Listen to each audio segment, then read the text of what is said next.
ৰাতিপুৱা প্ৰেক্টিচলৈ যাবৰ সময়তে মায়ে সৰুকে ঘটনা এটা ঘটাই ল'লে। ৰাতিপুৱাই পৰিলৈ হাতখন এই অৱস্থা কৰি থৈছে দেখিছেনে? ভাগ্য ভাল যে বেছিকে দুখ নাপালে। লৰচৰ কৰিব পাৰি আছে কাৰণে মেডিকেলো নাযাওঁ বুলি ক'লে। সেইকাৰণে মই ৰাতিপুৱা প্ৰেক্টিচলৈ গ'লো। আৰু এয়া গধূলি আখৰাৰ মাজতে আমাৰ এনেকৈ দীঘলীয়া কথাৰ মেলখন বহে। আচলতে কি জানেনে?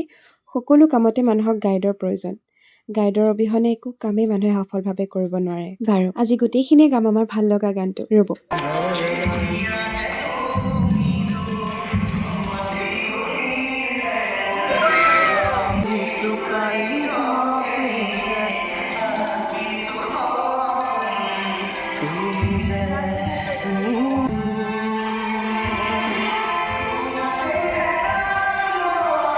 বাৰু চাহৰ মেলখনতে আমাৰ আলোচনা হৈছে যে ছুটি কেইদিনলৈ পাম, মানে বিহুৰ ছুটি। কাৰণ ফেষ্টিভেললৈ আৰু বেছি দিন নাই। তাৰ পাছত গোটেইখিনিৰে মিলাই মেলি 15 তাৰিখলৈ ছুটি ল'লোঁ।